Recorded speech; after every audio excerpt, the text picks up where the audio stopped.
going on YouTube? This is Alex B with the PS3. As you can see, I have a PS4 now.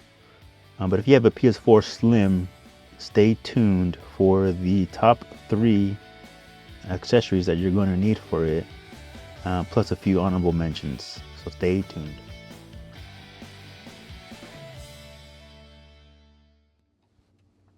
Alright, so these are my top 3 accessories. Well, 3 of them are on here right now. And this is mostly for the PS4 Slim. If you have the PS4 Pro, then only 2 of these will be applicable to you. But for the PS4 Slim, you will definitely need all 3 of these. They don't have to be these exact same ones, as long as you get something similar to work for you. So number 1, it's going to be a USB hub.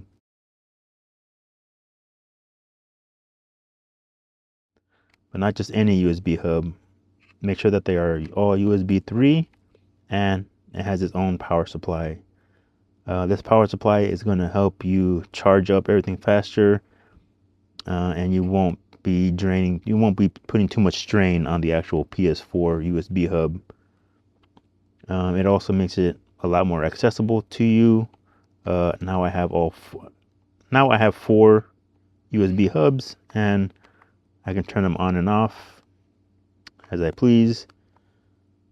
So yeah, number 1, USB hub with a power supply. Number 2 is going to be this guy right here, and it is a USB sound card.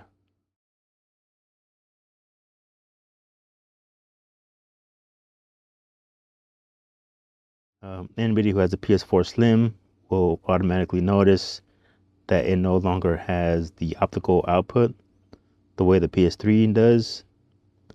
And so normally I would have my audio hooked up to my mix amp right here, but since it doesn't have the optical output, that's why I got this sound card. It does work. It is pretty good. It does have volume control on it, but from my experience today, it doesn't work. You do have a microphone mute button. I haven't tried that out since I am using a set of headphones without a microphone on it. But it does seem to widen the soundstage when I do push the 7.1 button on there.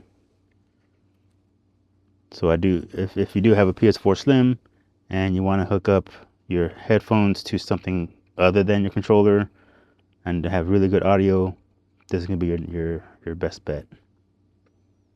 Number 3 is going to be an adapter. This is the Magi-S Pro 2 by Mayflash.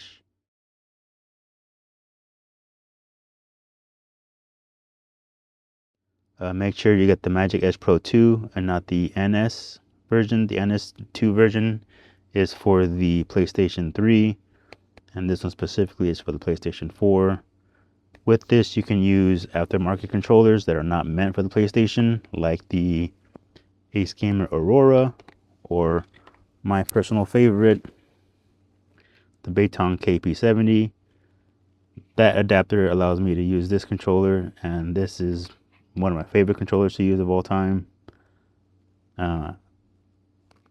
If you know, then you know. This controller has haptic feedback, and it is a game changer for games like Gran Turismo, where you can control the tension on the joysticks via the app, or not the joysticks, tension of the triggers via the app, and tension on the joysticks manually. You can increase or decrease the tension on them. The only problem with using this controller on the PS4 is it does not have that pad on here. So for most games, this controller is not going to be good for that, because it's missing that pad. But for games like Gran Turismo, where you don't need it, this is fantastic. Some honorable mentions are going to be, honorable mention number 1 is going to be the C2 Gripz.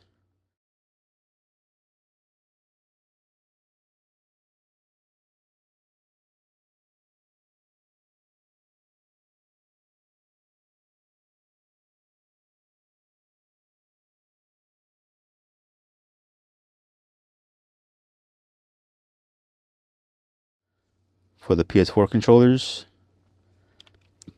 For long sessions, if you're doing any marathon races on Gran Turismo, or you plan on sitting all day, this is going to be fantastic for you, because you can actually just rest the controller on your lap while you play instead of holding it up in the air. And it does add a more comfortable grip. So that is an honorable mention number 1. Honorable mention number 2 is going to be the QRD Spark N5.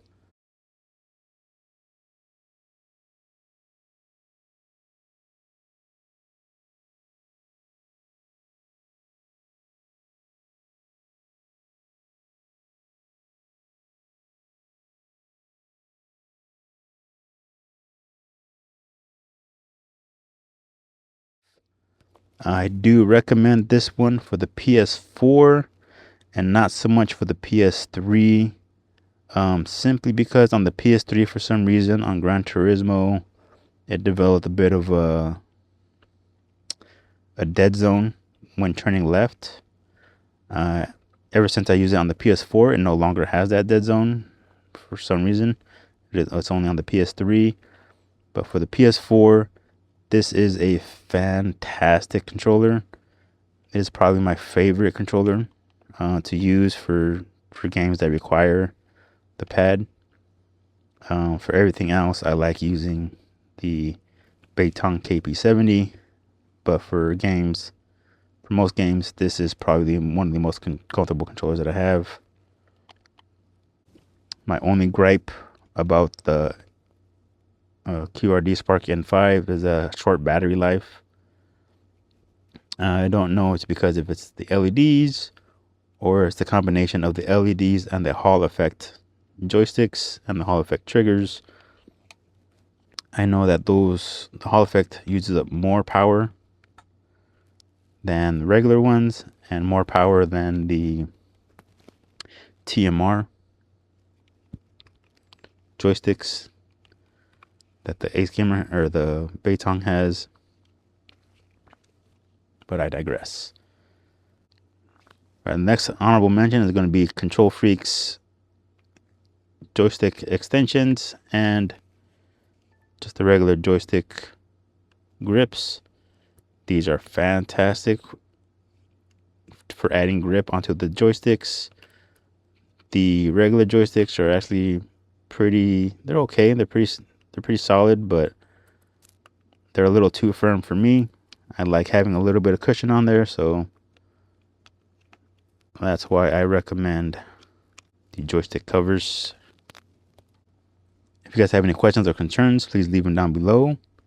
Like, comment, and subscribe, and I'll talk to you guys next time.